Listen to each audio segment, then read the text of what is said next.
Paz do Senhor, queridos. Hoje, sábado, dia 25 de setembro,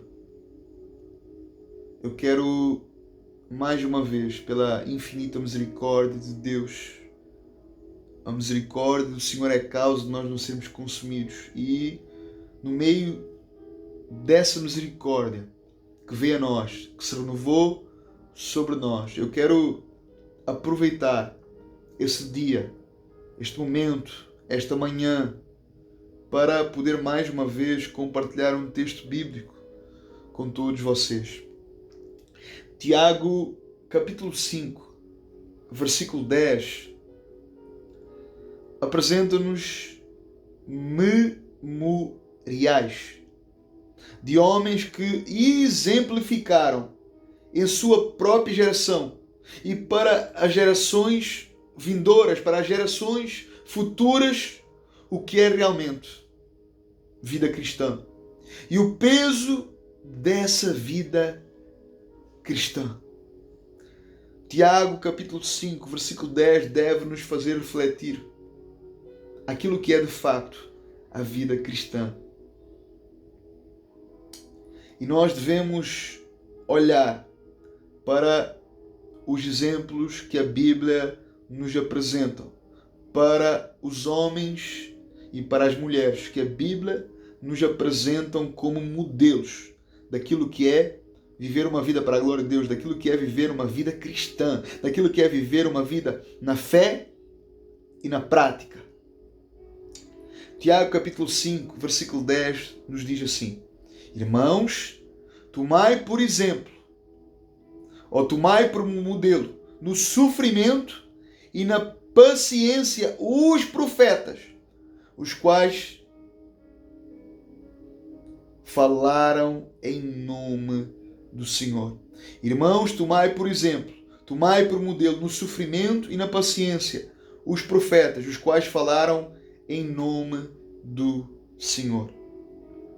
Queridos, mesmo que não fosse oferecido um prémio aos que lutam pela verdadeira religião, a própria verdade em si já bastaria para persuadir aqueles que amam essa verdade e aceitam essa verdade, mesmo que para isso tenham que sofrer todo tipo de perigos nesta vida por causa dessa verdadeira religião, por causa dessa verdade. O próprio apóstolo Paulo, ele atesta isso quando ele diz: porque estou bem certo de que nem a morte, nem a vida, nem os anjos, nem os principados, nem as coisas do presente, nem do porvir, nem os poderes, nem a altura, nem a profundidade, nem qualquer outra criatura poderá separar-nos do amor de Deus que está em Cristo Jesus, nosso Senhor. Então, vejamos, observemos a chama desse afeto. Vejamos a tocha do amor por Deus e pela verdade do Evangelho que existia, que havia na vida do apóstolo Paulo. Paulo, ele não cobiçava aquilo que era de Deus, aquilo que era do Senhor, mas ele ansiava por Deus, ele desejava Deus, ele tinha sede e fome por Deus, ele tinha sede e fome pela missão. E isso ardia no peito e na alma do apóstolo Paulo. Então esse amor era insaciável na vida do apóstolo Paulo.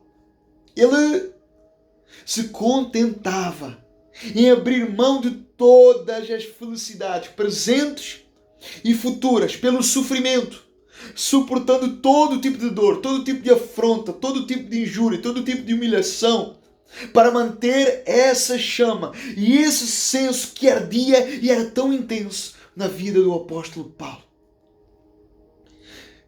Quando nós olhamos para o apóstolo Paulo, nós vemos do apóstolo Paulo a expressão máxima do que é sofrer por amor a Deus, do que é sofrer por amor à missão, do que é sofrer por amor à evangelização, do que é sofrer por amor à verdadeira religião, do que é sofrer por amor ao Evangelho que salva o pecador.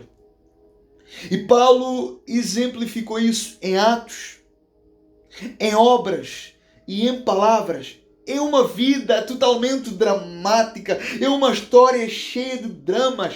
Paulo, ele deixa aqui nas Escrituras, ele deixa então, por meio da sua história, por meio dos seus memoriais, exemplos dos seus sofrimentos, das suas algemas, das suas perseguições, das suas prisões. E quando nós olhamos para este texto de Tiago, o próprio Tiago, ele nos diz que nós devemos tomar então o modelo no sofrimento e na paciência, olhando para estes homens sofredores, para estes homens, para os profetas. E quando nós nos recordamos na vida do apóstolo Paulo, quando nós nos recordamos da vida dos apóstolos, dos demais patriarcas, dos profetas, dos mártires, dos sacerdotes, é impossível, queridos, nós ficarmos insensíveis, porque todos eles, de alguma forma, abriram mão das suas vidas, considerando a sua própria vida desprezível, abrindo mão então de tudo por amor a Deus e abrindo mão de tudo por a obra de Deus.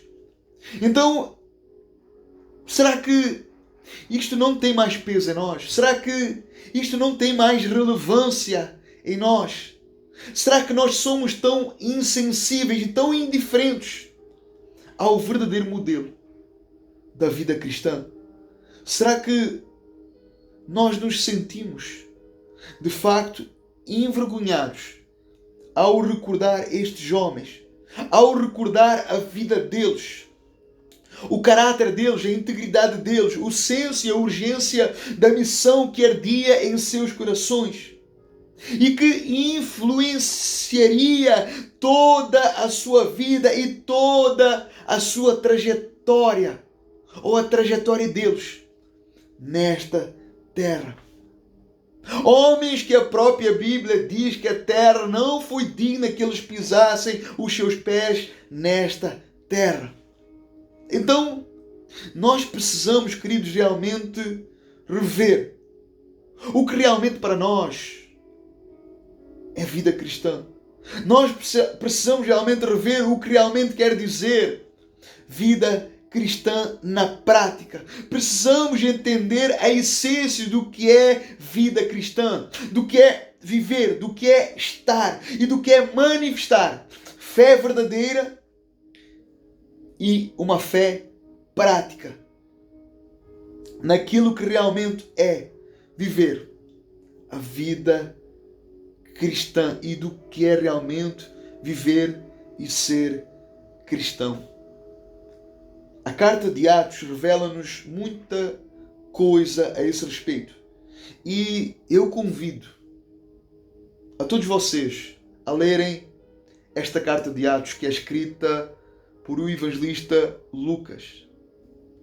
Você verá que a vida cristã, ela está ligada à rejeição, ao desprezo, à ridicularização, à humilhação, à injúria, à difamação, à zombaria, ao escárnio, ao ser odiado, ao ser rejeitado, ao não ser aceitado, ao não ser amado, ao não receber honra e amor do mundo, à traição de pessoas próximas de nós.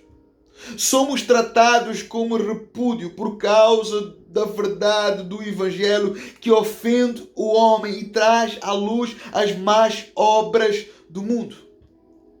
Então, o sofrimento jamais poderá ser retirado da vida cristã. Faz parte dessa peregrinação, faz parte desse roteiro.